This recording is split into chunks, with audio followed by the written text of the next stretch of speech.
और उन्हें अपने मुस्तकबिल के हवाले से मुफीद मशवरे दें। मोहतरम जनाब साबिक महमूद साहेब आपकी पत्रों तालियों में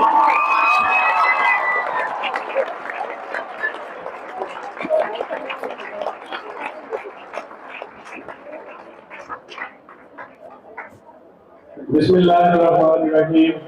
Thank you so much, sir, for such a warm welcome. और thank you so much जितनी भी यूथ है माशाल्लाह से जितने एनर्जेटिक हैं आप, I am very much sure कि आपसे बात करने का मजा आएगा।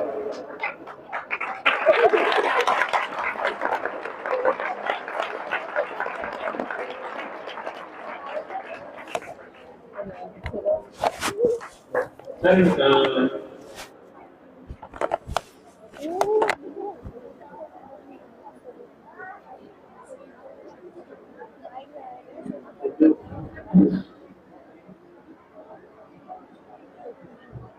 मैं बच्चों से मुखातिब हूँ।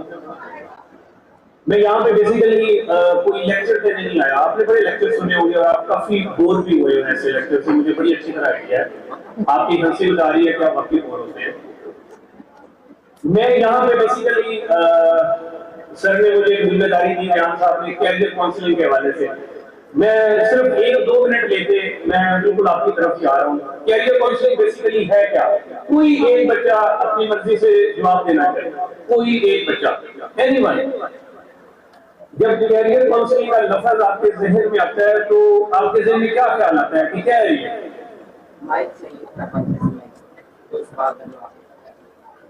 माइक बच्चों को दे दे, ऐसे भी कोई बच्चा बात कर सकता है, मुझे सुनाई देगा।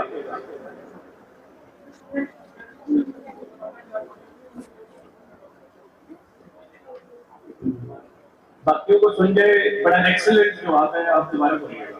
किसी स्टूडेंट की पर्सनैलिटी को जज करके उसे आपको ये सजेस्ट करना है कि आप फ्यूचर में कौन सा प्रोफेशन अडॉप्ट कर सकते हैं, कौन सा प्रोफेशन अडॉप्ट कर सकते हैं। कोई और बच्चा जो इसको ऐड करना चाह रहा है, एनीवन। हमें मुख्तलिफ शोबों के बारे में बताया जाए और इंफॉर्मेशन दी जाए, जिस तरह हमारी पूरी अर्थ, हमारा ग्लोब जो है डिजिटलाइज होता जा रहा है। तो इस हवाले से बच्चों को शऊर देना कि हमारे इर्द गिर्द ना सिर्फ डॉक्टर और इंजीनियर्स ही जो प्रोफेशन हैं, बल्कि इसके अलावा भी बहुत सारे हैं। तो ये काम होता है करियर काउंसलर्स का, और इसका मेन मकसद होता है कि बच्चों को बताया जाए कि वो मुख्तलिफ जो है शोबों को, प्रोफेशन को, बिजनेस को अडॉप्ट कर सकते हैं। जी थैंक यू सो मच। आपने इनका जवाब सुना, 2 चीजें बड़ी अहम थी। पहला जो सबसे अहम पॉइंट बच्चे ने बताया वो ये था, किसी की पर्सनैलिटी को जांचते हुए। अनफॉर्चुनेटली पाकिस्तान में ये नहीं होता। जब हम पढ़ रहे होते हैं, इवन हम भी पढ़ रहे थे या मैं पढ़ रहा था, हमें बताया जाता है कि हमने डॉक्टर बनना है। लाइक मैं यहाँ पे बैठा हूँ तो कोई 80% लोग डॉक्टर बनने के लिए बैठे हैं। हम वेरी मच श्योर कि इतने लोग हैं, क्यों बनना है डॉक्टर? क्योंकि कजन डॉक्टर है, वाले साहब ने कह दिया, अम्मी ने कह दिया, डॉक्टर की इज्जत है, ये है, वो है, ब्ला ब्ला। जो दूसरा बेटी ने जवाब दिया है कि हमें ये बताया जाए कि डॉक्टर और इंजीनियर के अलावा भी कुछ फील्ड है। तो दैट्स द रियल पर्पस से मैं यहाँ पे हूँ कि डॉक्टर और इंजीनियर के अलावा भी बहुत कुछ आप बन सकते हैं। डॉक्टर इंजीनियर भी बनना चाहिए, मैं इसलिए नहीं आया। लेकिन जो नहीं बन पाते वो शायद ये समझते हैं कि अब जिंदगी खत्म हो गई है, डॉक्टर बनना था, नहीं बने। और मैंने बड़े बच्चों को देखा है कि वो परेशानी में रहते हैं। अपना उस तरह से आउटपुट जो एसएससी और मैट्रिक में उन्होंने दिया, वो अगले 2-3 साल ना तो अच्छे से परफॉर्म करते हैं, और बहुत सारे बच्चे यकीन माने छोड़ जाते हैं कि ये डिग्री जिसमें मेरा एडमिशन हुआ है मैंने नहीं पढ़ना। और अल्टीमेटली एक बड़ा ब्राइट बच्चा वो अपने एक एपिटोन को, जो उसका जो अरूज होता है, वो उसको सिर्फ इसलिए नहीं हासिल कर पाता कि उसकी असल में बेस टॉपिक सिर्फ इतनी सी है कि तुमने डॉक्टर बनना है या इंजीनियर बनना है। अब एक और क्वेश्चन है, बड़ा सादा सा सवाल है। हम जब सारे पढ़ रहे हैं, जब आप स्कूल आते हैं, टीचर आपको पढ़ाता है, आप अपने स्कूल में 6 से 7 घंटे गुजारते हैं डेली। आपके माइंड में क्या है, आप क्यों पढ़ रहे हैं? लाइक आपके जहन में पर्पस क्या है? कोई बच्चा जो बताना चाहे कि जब वो स्कूल आता है तो उसके जहन में ये मकसद होता है आने का। पेरेंट्स कहते हैं कि डॉक्टर बनने के लिए स्कूल आते हैं, ठीक है। ये बताना चाहती हूँ सबसे पहले हमारी पर्सनैलिटी डेवलप होती है और हमें पता लगता है कि हम कौन है और स्कूल जाना बहुत अच्छी बात है क्योंकि मास्टर भी हमें हमारा रोल पता लगता है और तालीम जो है वो हमें शौर देती है। Thank you so much. Like जितनी बातें बेटी ने कर दी यार ना कि तालीम हमें शौर देती है, मैं यही बेसिकली सुनना चाह रहा था। लेकिन ये कौन सा शौर है कि आपको शौर सिर्फ इस हद तक आया कि आपने डॉक्टर या इंजीनियर बनना है? मतलब ये हाफ ऑफ द स्टोरी है, one side of the coin है, ये मतलब होल स्टोरी नहीं है। सबसे पहले हम बुनियादी तौर पे ना जब अपना कैरियर चूज कर रहे होते हैं ना तो 4-5 चीजें हम जेल में सोचते हैं। सबसे पहले सोचते हैं इनकम कितनी होगी, तनख्वाह कितनी मिलेगी, ऐसे सोचते हैं। मतलब पहली प्रायोरिटी ये कि हम कमाएंगे कितना। इन अदर वर्ड आप किसी भी प्रोफेशन में जाएंगे तो पहली कंसिडरेशन हमारी इनकम कितनी है। दूसरी कंसिडरेशन हमारे फाइनेंसेस क्या है। फाइनेंसेस का मतलब ये है कि खर्चा कितना है। अगर डॉक्टर बनना है कितना खर्चा आएगा, इंजीनियर बनना है वो कितना खर्चा आएगा, प्राइवेट डॉक्टर बनना है वो कितना खर्चा आएगा, बिजनेस पढ़ना है, डेटा साइंस पढ़नी है, बायोटेक्नोलॉजी पढ़नी है। हम कैलकुलेट करते हैं कि हमें कितना खर्च करना पड़ेगा और हमारी इनकम उसके बदले में कितनी होगी। तीसरी जो चीज मेन कंसिडर होती है कि टाइम कितना लगेगा। 5 साल, 4 साल, 6 साल के बाद आ जाएंगे, ये हो जाएगा वो हो जाएगा।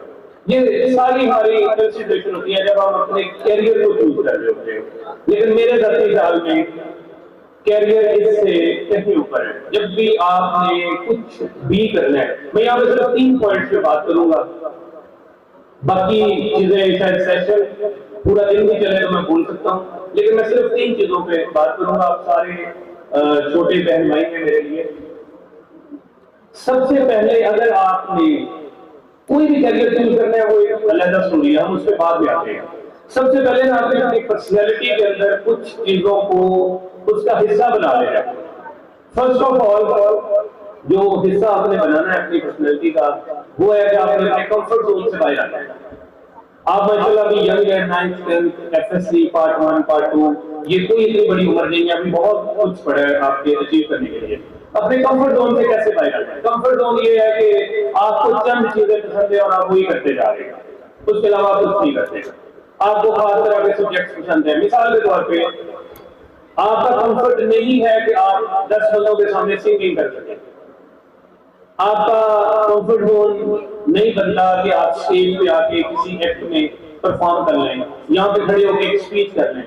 आपका कंफर्ट जोन यही है कि आपको कहा कि स्कूल में स्पीच करनी है, आपने अपना नाम नहीं लिखवाया, आप अपने कंफर्ट जोन में रहे क्योंकि आपको पसंद नहीं है, आप समझते हैं कि यहाँ पे आके बोलना। लेकिन मेरा ये सबसे पहले आपसे रिक्वेस्ट होगी, आप सारे छोटे बहन भाई हैं, अगर आपने हाई अचीवर बनना है तो आपने अपने कंफर्ट जोन को थोड़ा सा एक्सपेंड करें। आपको आहिस्ता आहिस्ता अपनी पर्सनैलिटी के अंदर वो चीजें लानी पड़ेगी जो मिसाल के तौर पे पब्लिक स्पीच। आप कभी भी अच्छे प्रोफेशनल बन ही नहीं सकते जब तक आप पब्लिक स्पीच नहीं कर सकते। आप अच्छे टीचर नहीं बन सकते।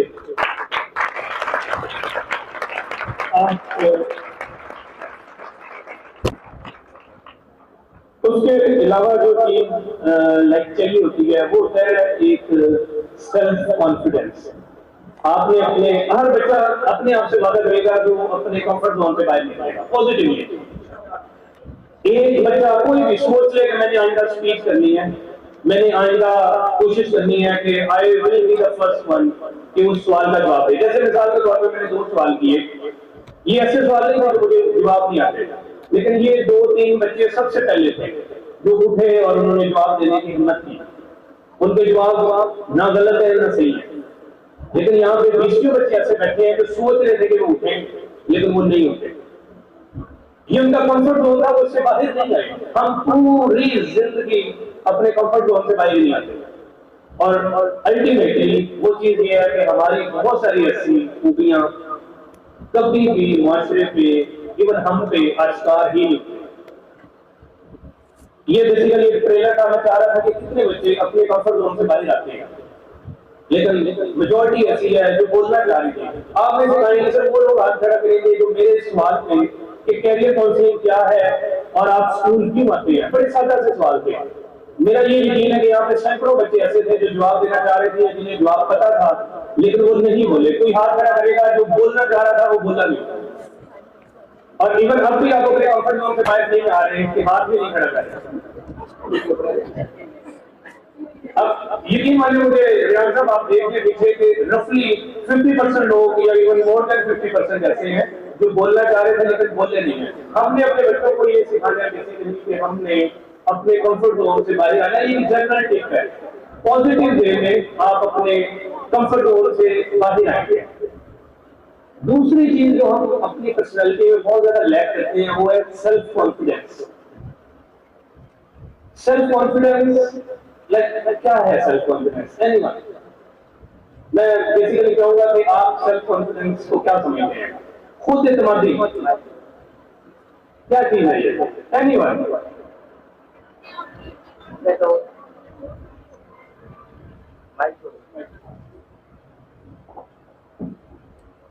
अपने आप को बिलीव करें कि मैं कुछ भी कर सकता हूँ, जो भी मैं सोचूं मैं कर सकता हूँ।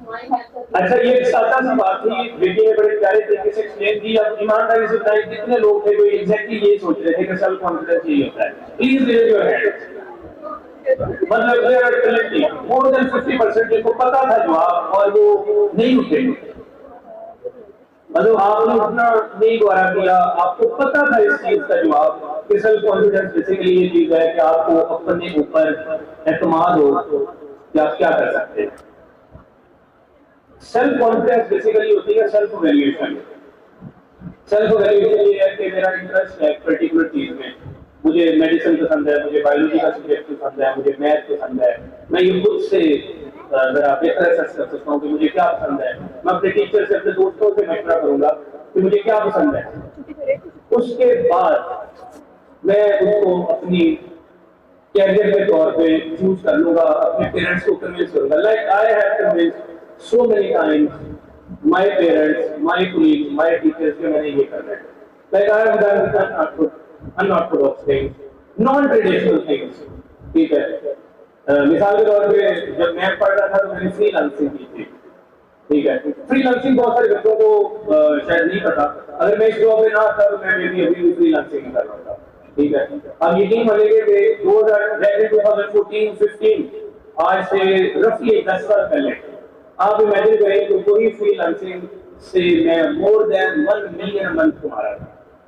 10 लाख से ऊपर मैं फ्रीलांसिंग से कमाता था। आज से 10 साल पहले की बात कर रहा हूँ, क्योंकि वो एक अनऑर्थोडॉक्स था, नया कॉन्सेप्ट था। हमने उसको पकड़ा, डॉलर्स में लोग पे करते हैं, फौरी तौर पे पे करते हैं। आज भी बच्चे तो क्यों नहीं अपने आप पे, मतलब डॉक्टर अगर नहीं बने, हम भी नहीं बन पाए थे, रोए थे, आप भी रोएंगे। या डॉक्टर का एमकैट में एडमिशन नहीं होगा ना, बहुत सारे बच्चे रोएंगे, लेकिन that's not end of the world.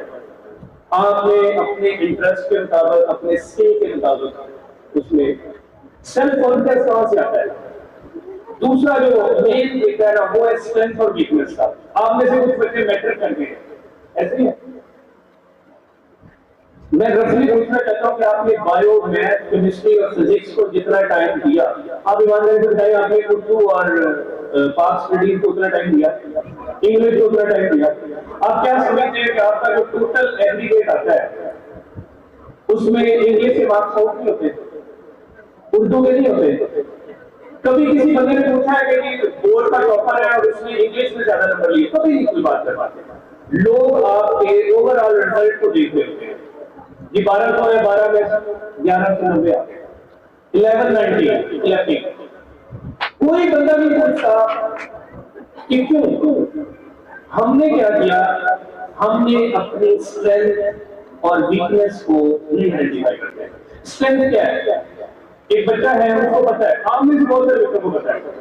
कोई बच्चा हाथ खड़े करके बताएगा जब उसने अच्छे नंबर लेने की कोशिश की, उसका एम था कि वो अच्छे नंबर लेगा, उसने उर्दू को कितना टाइम दिया, इंग्लिश को कितना टाइम दिया, कंपेयर टू मैथ, फिजिक्स और केमिस्ट्री। अगर आप मैथ को 5 घंटे देते हैं एक वीक में, तो उर्दू को हार्डली 30 मिनट, हार्डली 30 मिनट। अब हम क्या करते हैं? हम एक प्रॉब्लम है, मैं जिस बात की बारे में थोड़ा सा मुझे तवज्जो चाहिए आपकी। हम पूरी जिंदगी एज ए स्टूडेंट अपनी वीकनेस को कवर करते हैं। हम अपने स्ट्रेंथ पे प्ले करते हैं। जब मुझे पता है कि मेरी स्ट्रेंथ है, उर्दू मेरी स्ट्रेंथ है, मैं इसको थोड़ा सा टाइम दूंगा, मेरे अच्छे नंबर आएंगे। जब मुझे पता है कि पाकिस्तान स्टडीज है, इस्लामियात है, अगर मैं इसको थोड़ा सा टाइम दे दूं तो ये मुझे बड़े अच्छे नंबर देगी। मैथ, केमिस्ट्री, फिजिक्स के पीछे भाग रहे हैं। हमने क्या किया? हमने हाफ जॉब किया है, हमने अपनी वीकनेस को कवर किया है, हमने अपनी स्ट्रेंथ को कवर ही किया।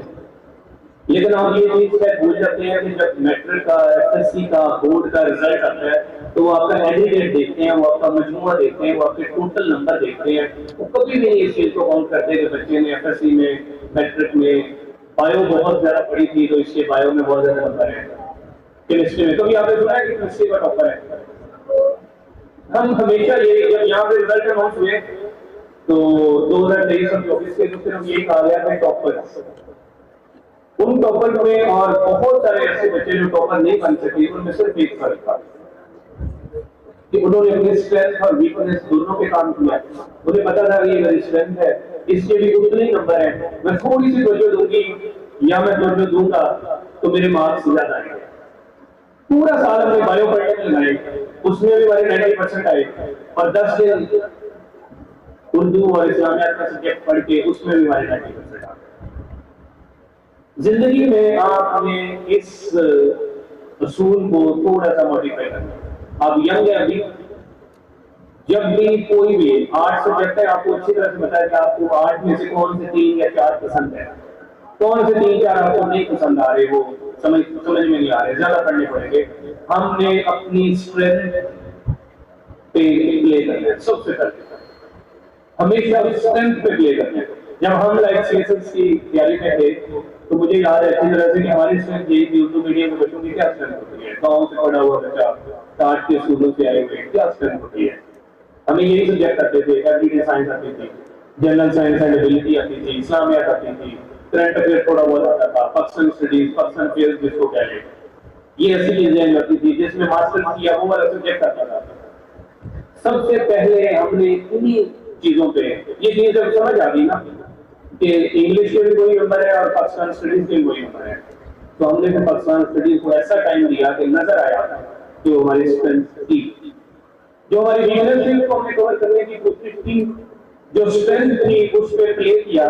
कि पंजाब में I can proudly say with the like blessing of Allah कि रिटन स्कोर में I was the second one in the whole Punjab. सिर्फ इस वजह से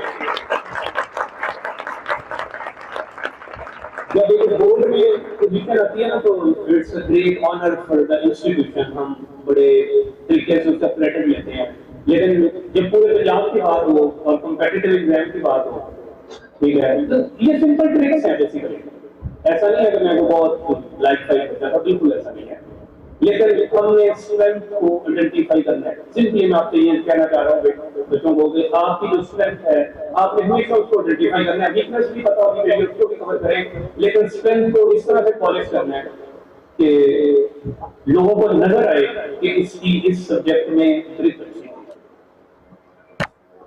तीसरी चीज जो हमें सेल्फ कॉन्फिडेंस हमारा खराब करती है वो होती है डर, फेलियर। आप में से बहुत सारे बच्चों को अभी लग रहा है कि अभी टेट पास नहीं होगा, ऐसा लग रहा है कि जो मेडिकल कॉलेज एडमिशन टेस्ट है या ई कैट है वो पास नहीं होना। अभी तक बहुत सारे बच्चों को लग रहा है कि उनसे पास नहीं होगा, फेलियर, उसका डर है हमारे जहनों के अंदर। लेकिन मैं आपको यकीन माने बड़ी गारंटी के साथ बता सकता हूँ कि आप फेलियर को ना एंजॉय करें, मजा आता है। मैं अपनी बहुत सारी चीजों को संभाल के रखता हूँ। मैं आपको और रिकॉर्ड दिखा सकता हूँ। आपके स्कूल में बिजनेस क्यों खाता हूँ, मेरे पास जब हम अप्लाई करते हैं ना तरफ आ रहा हूँ एक आध मिनट में, जब हम किसी जॉब के लिए अप्लाई करते हैं तो हम उसकी फीस पे करते हैं, टेस्ट की फीस। मेरे पास ऑन रिकॉर्ड 72 स्लिप्स है, 72 स्लिप्स जो मैंने मुख्तलिफ टेस्ट किए, नहीं पास हुआ, फेल हो गए पूरी तरह से फेल। लेकिन उसको रीजन नहीं बनाया, दोबारा गया। और यकीन माने एक टाइम ऐसा आया कि मैं जिस जॉब पे हूँ ये मेरी 21वीं जॉब है, 21st। फिर एक ऐसा टाइम आया कि एक टाइम पे अल्हम्दुलिल्लाह 6 जॉब ऑफर्स थी और आई वाज स्टक इन किसमें जाऊं। एट द सेम टाइम आपको 6 जॉब लेटर हैं और आप सोच रहे हैं कि आपकी करना क्या है। डेफिनेटली आप उसमें से सिलेक्शन करते हो, एक ही जगह जाते हो। जो आपका फेलियर है ना, वो आपको कभी भी इतना ना ट्राई अगेन होता है, उसमें आपने कभी भी फेलियर से डरना नहीं है। मैं इसकी तरफ एक और चीज आता हूँ, उससे पहले एक छोटी सी स्टोरी बनाता हूँ। मैंने 2014 में अपना एमफिल कंप्लीट किया। एमफिल कंप्लीट करने के बाद जो फर्स्ट एवर मैंने जॉब के लिए एप्लीकेशन दी वो थी, क्योंकि मैं एग्रीकल्चर का पढ़ा हुआ, मैं एग्रीकल्चर हूँ बाय बुक्स, एक शुगर मिल में, वो 2014 में बनी थी। मैं नाम नहीं लेना चाह रहा। 2014 में वो नई शुगर मिल बनती है, मेरी नई डिग्री थी, मैंने जाके शुगर मिल में अप्लाई किया। 2 पोस्ट थे, उन्होंने मुझे जॉब नहीं दी। 2019 आया, उन्होंने अपना कृषि सीजन इनॉग्रेट करवाना था, उन्होंने मुझे एज अ चीफ गेस्ट बुलाया। Simple, it took me 5 years कि वहां पे एक छोटी मोटी जॉब करने से लेके वहां उसी जगह पे चीफ गेस्ट बनने में, and they really asked me for multiple time कि सर आपने आना है। और मैं डीएम से मिला तो मैंने उसे बताया कि सर आपने 2014 में जब एप्लीकेशन दी थी ना, तो मेरी 2 एप्लीकेशन होंगी अगर आपके पास रिकॉर्ड है। उन्होंने मुझे वो 2 एप्लीकेशन से निकाली, एक मिली, एक की फिर मैंने उनसे सर कॉपी ली और वो मेरे पास अभी भी सेव है। कि फेलियर आपकी जिंदगी में जितने मर्जी आए, आपने डट जाना है, आपने सोच लेना है कि मैंने ये कर करना, और यकीन मानिए आप कर लेते हैं। अल्लाह ताला के इतने प्लान हैं, आपकी मेहनत है, माँ बाप की दुआएं रहती हैं, आप कर लेते हैं। फेलियर कोई ऐसी चीज नहीं है जो आपको डराए कि ये तुमसे नहीं होगा, ये यकीन मानिए हो जाएगा। मैं यहाँ पे खड़े होके अल्लाह से डर के कह रहा हूँ कि अगर मैं कर सकता हूँ कोई नहीं कर सकता है। आप माशाल्लाह बहुत टैलेंटेड हैं।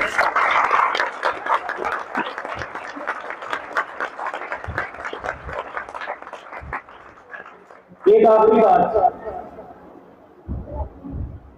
जो मैं बच्चों से कहता हूँ, जो चीज हमारे एज अ नेशन मिसिंग है वो है कि हमारे ख्वाब नहीं है। We don't have dreams, real dreams. ये नहीं है कि ऐसे बात करने के लिए कह दिया क्या बनना है, मैंने पायलट बनना है। No, you are not a pilot. आपकी पर्सनैलिटी वो नहीं है। क्या बनना है, मैंने इंजीनियर बनना है या मैंने पढ़ के बाहर जाना है। वाई? मतलब ये कहां से आ गया? ये सोशल प्रेशर है सारे का सारा। ये अम्मा पापा ने सिखाया है कि ये करना है। आप अपना ख्वाब किधर है? Where is your dream? Dream कहां से आता है? ड्रीम आपकी फिजिकल रियलिटी से आते हैं। फिजिकल रियलिटी से आपके ख्वाब जन्म लेते हैं। आप किसी को देखते हो, एस्पिरेशन उससे आती है। मैं 7th क्लास में था, मुझे बड़ी अच्छी तरह से याद है। इट वाज विंटर मॉर्निंग, जब हम सारे के सारे गवर्नमेंट हाई स्कूल के अंदर असेंबली में खड़े थे। There came a boy, young boy, बड़ी अच्छी टाई, ब्लेजर, अच्छी तरह से पॉलिश किए हुए शूज और सारा कुछ। वो आया, उसने असेंबली में 2-4 मिनट का 5 मिनट का खिताब किया। जिस तरह रेहान साहब हैं, इस तरह हमारे किधर साहब होते थे। किधर साहब से हम बड़े करते थे, किधर साहब मारते बहुत थे। मैंने देखा कि किधर साहब भी ना थोड़े से मतलब बड़े ओबीडियंट से बने हुए हैं। तो मैंने सर से पूछ लिया करते करते कि सर ये साहब कौन है? Young boy, genuine young boy, 25-26 साल। उन्होंने बोला कि ये असिस्टेंट कमिश्नर साहब है। I had that in my mind always, really, and I really struggled for that. मैं वही चीजें कि ना अपना कॉन्फिडेंस से भी सेटल हुआ, ना फेलियर ने हमें अपने ड्रीम से पीछे हटने दिया, और एक जहन में था कि ये करना है। और अगर कमाने की बात करें या इनकम की बात करें, मैं आपको पहले बता चुका हूँ कि 2014-15 में जब हम ओवर 1 मिलियन कमा रहे थे, तो मैं उससे सिर्फ 20% चार्ज खाता था। 10 साल बाद मेरी सैलरी 80% कम हुई है उस वक्त से, because this was the dream I lived for, this was the basic need कि जिसके लिए मुझे आना था, this was the thing कि जिसमें मुझे लगा कि मेरे गांव की पहचान होगी, एक छोटे से गांव की। और यकीन माने कि मैं और मेरा बड़ा भाई शायद दो पहले बच्चे थे जो पढ़े लिखे थे, आज लोगों ने जमीनें बेची हैं और उनके बच्चे लाहौर पढ़ते हैं, and there are like dozens of them.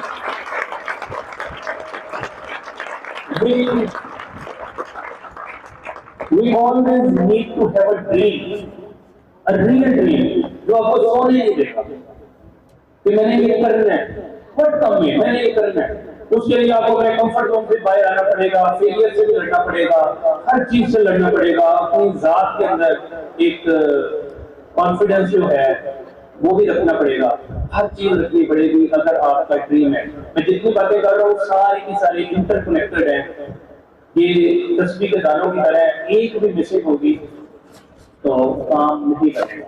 अगर आपकी जात में कॉन्फिडेंस नहीं है आप अपना ड्रीम अचीव नहीं कर सकते। अगर आपका ड्रीम ही नहीं है तो कॉन्फिडेंस किस बात का है? अगर आप फेलियर से करते हैं तो कैसे ड्रीम को अचीव करेंगे? कॉन्फिडेंस कैसे आएगा? आपने अपने आप को साइकोलॉजिकली इतना स्ट्रॉन्ग करना है, and there is always a time, हर चीज का एक टाइम होता है। ऐसे नहीं है कि अभी 2 सालों में दुनिया अपनी लिए बदल जाएगी, ऐसा नहीं है। वो एक है, Rome was not built in a day, Rome कभी भी एक दिन में बना था। जितनी भी बेहतरीन चीजें हैं उनको बनने में टाइम लगता है, आपके जितने बड़े गोल होंगे उनको अचीव करने में उतना ही टाइम लगेगा। तो अपने आप को टाइम नहीं दें, बिल्कुल आपने इस चीज पे नहीं होना कि अभी से फ्रस्ट्रेट हो जाए कि क्यों नहीं हो रहा मुझसे। यही तो चीज है जो हमने अपनी पर्सनैलिटी में लेके आनी है, हमने फेलियर से नहीं करना। और second part of my talk जो मैं बच्चों से करना चाह रहा था कि डॉक्टर इंजीनियर के अलावा ना, डॉक्टर इंजीनियरिंग पे मैं इसलिए बात नहीं करूंगा कि शायद मैं खुद नहीं बन सका इसलिए भी, और इसलिए भी कि आप बहुत कुछ जानते हैं उसके बारे में।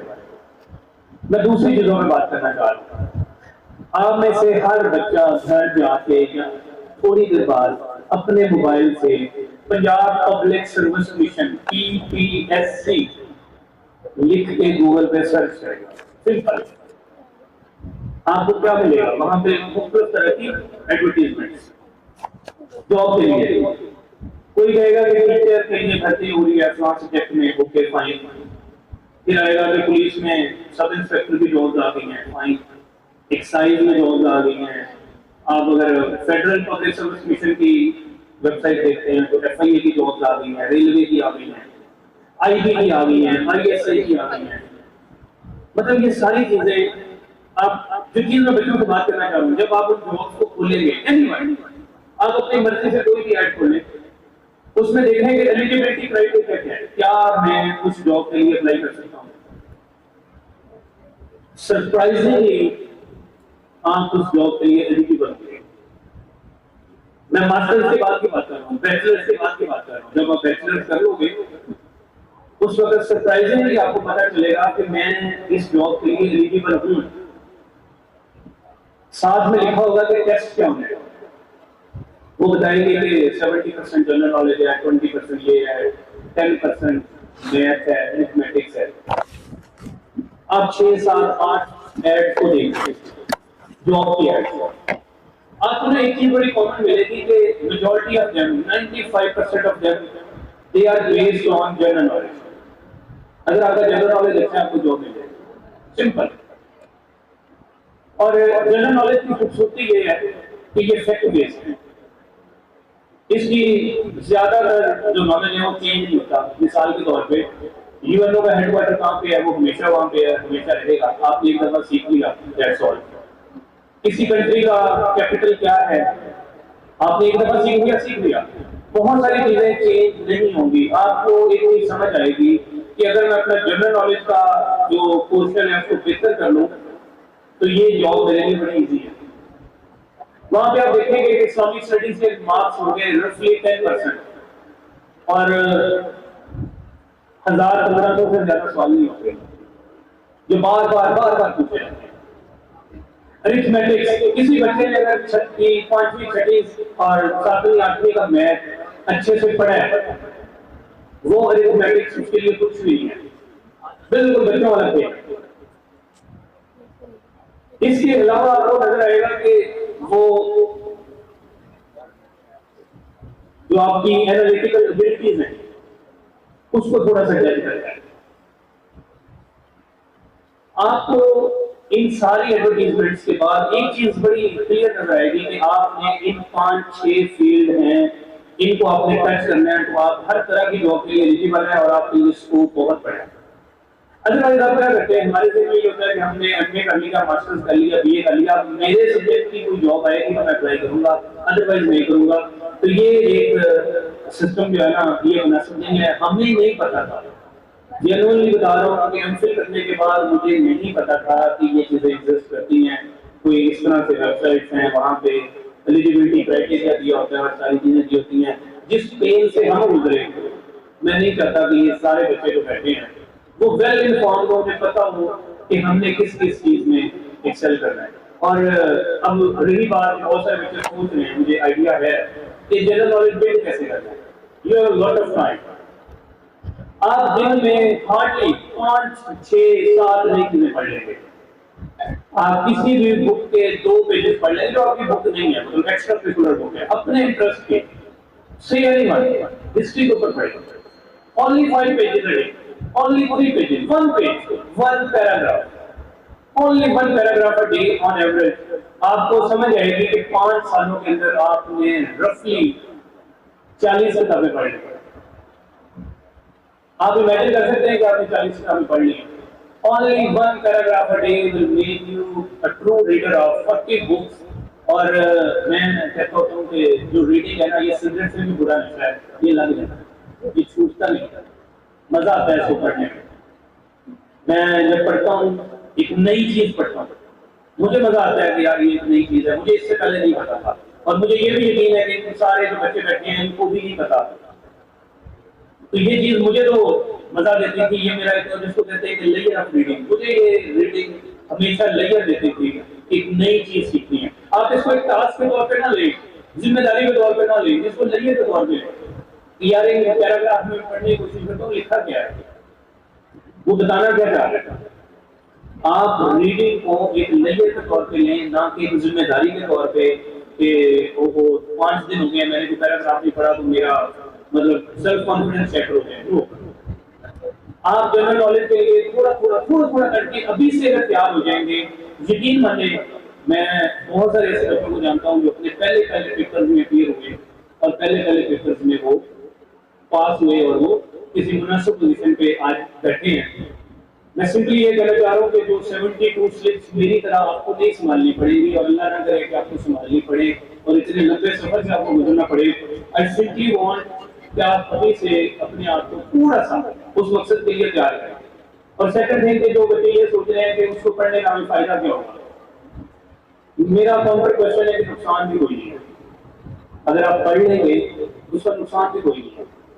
दुनिया में मल्टीपल टाइप की डिस्कशंस होती हैं जिसमें आप यकीन माने अचानक से आपने एक चीज पढ़ी होती है और आप उस चीज को अचानक से गुफ्तगू के अंदर शामिल कर देते हैं। अल्टीमेटली 4-5 बंदों की महफिल में ये चीज सामने आ जाती है कि इस बच्चे ने बड़ी अच्छे तरीके से उस चीज को पढ़ा हुआ है। कोई एक टॉपिक पढ़ ले, कोई एक टॉपिक पढ़ ले, पाकिस्तान की हिस्ट्री पढ़ ले, जब कोई डिस्कशन हो रही होगी ना तो आपको रिएक्शन करने के काबिल हो जाएंगे।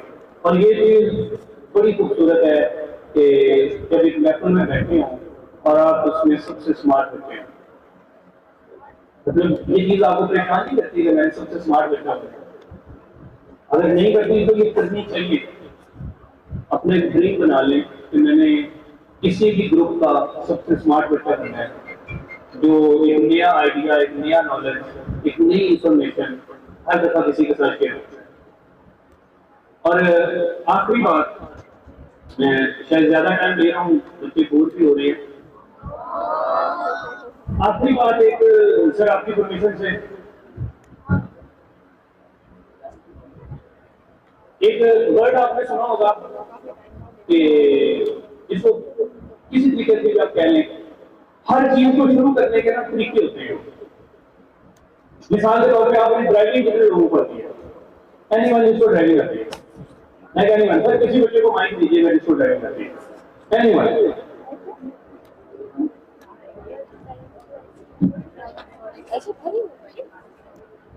आपको बेटा ड्राइविंग आती है? अगर आप बच्चों को बताइएगा कि सबसे पहले आपने गाड़ी कहाँ चलाई थी?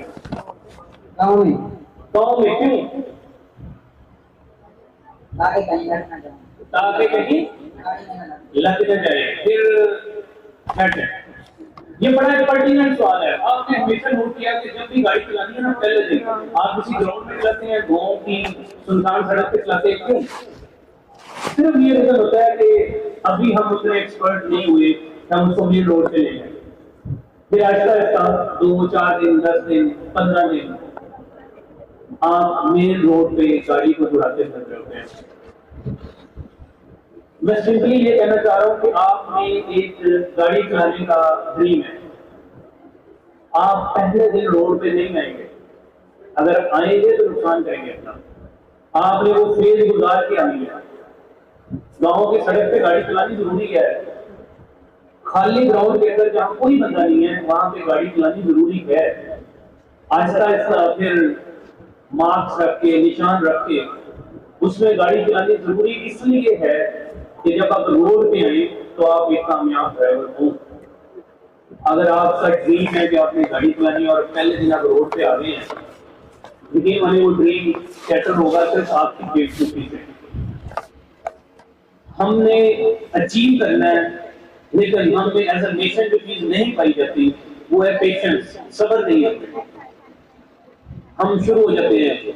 अभी मैं बताऊंगा किसी बच्चे को किसी सीएसएस करना है उसने, या किसी ने सोच लिया उसने सीएसएस करना है, तो पहले दिन ऐसे नहीं लिखना शुरू करेगा।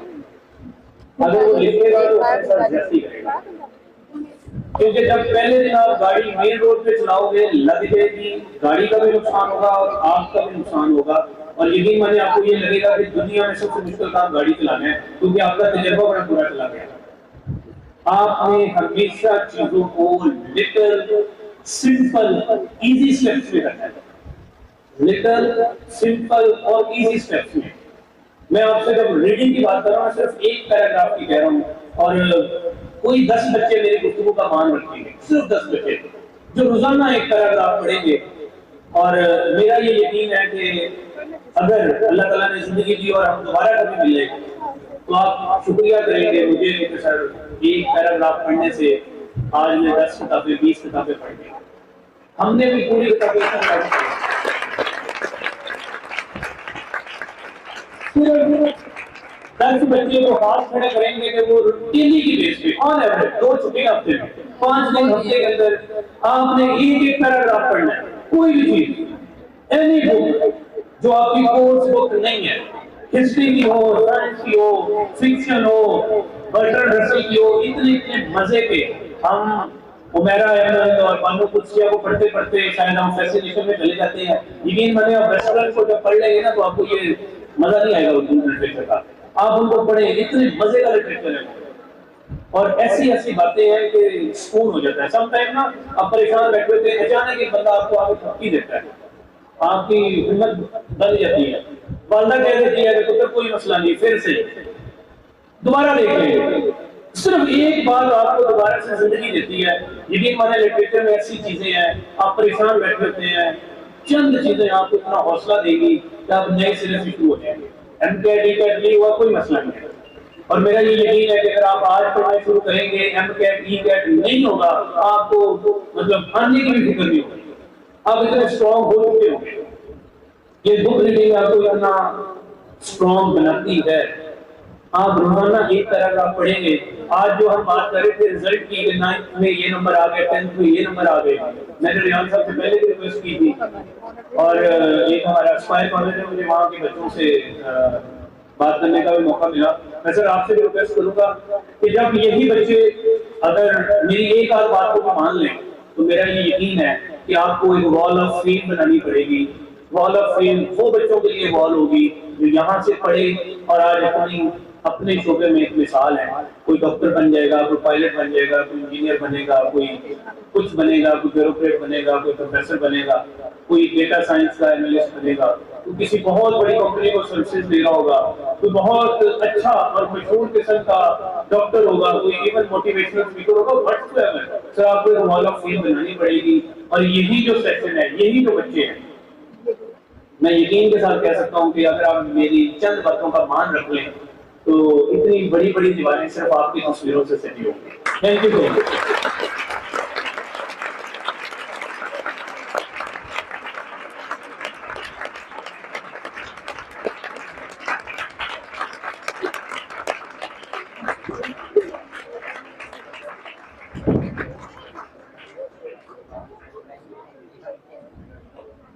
आपकी क्लैपिंग बता रही है कि तारिक महमूद नरेवाल साहब, असिस्टेंट कमिश्नर महसी साहब की गुफ्तगू आपको बहुत अच्छी लगी।